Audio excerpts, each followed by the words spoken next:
बिस्मिल्लाहिर्रहमानिर्रहीम।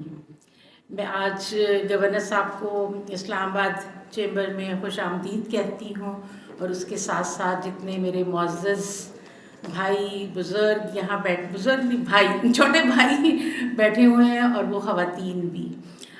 तो गवर्नर साहब आपको हम अपनी इस्लामाबाद विमेन चैम्बर की तरफ से भी मुबारकबाद देते हैं और आपके बारे में बात करना ऐसा ही है जैसे गोया चिराग को रोशनी दिखाने के मुतरादिफ है, क्योंकि मैंने भी आपके साथ बहुत अच्छा काम किया। जब आप प्रेसिडेंट थे तो मैं इस बात की गवाही देती हूँ कि किस तरीके से आप लोग हमेशा से आपने हमें सपोर्ट किया और हमेशा से इनकरेज किया कि जहाँ पे भी ख़वातीन के लिए कोई फैसिलिटीज़ थी या कोई काम कर सकते थे, आपने हमेशा हमें कहा कि भाई आप मुझे काम बताएं, मैं आप लोगों को सपोर्ट करने के लिए।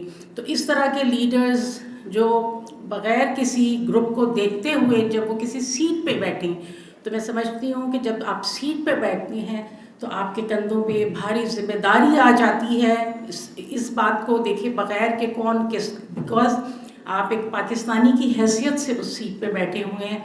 तो यहाँ जैसा कि सब, मेरा तो भी आपके पास आने का इत्तेफाक नहीं हुआ, लेकिन जैसा कि सब ने बताया कि आपने सबको वेलकम किया, तो उम्मीद करती हूँ कि आने वाले दिनों में आपके पास हम भी तशरीफ़ लाएंगे और इसी तरीके से जो है आपके हमेशा सपोर्ट करते रहेंगे। और स्पेशली मैं चाहूँगी कि जब आप गवर्नर KPK हैं तो हमारे लिए तो आप पूरे पाकिस्तान के गवर्नर हैं ख़वातीन के लिए, तो आप कुछ ऐसी सजेशंस हैं हमारे पास कि हम चाहेंगे कि आप ख़वातीन के हवाले से आने वाले वक्तों में कुछ पॉलिसीज़ बनवाएं, उसमें अमेंडमेंट करवाएं, क्योंकि ख़वातीन को सुनने वाले बहुत कम लोग हैं।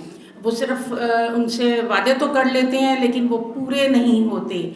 तो लेकिन मैं बहुत पुरुमीद हूँ कि आप यकीनन ख़वातीन के मसाइल को और फ्यूचर के लिए उनकी जो पॉलिसीज़ या उनके लिए जो चीज़ें हैं कारोबार के हवाले से, उसमें आप हमें सपोर्ट करेंगे। वंस अगेन आप सब लोगों का बहुत शुक्रिया।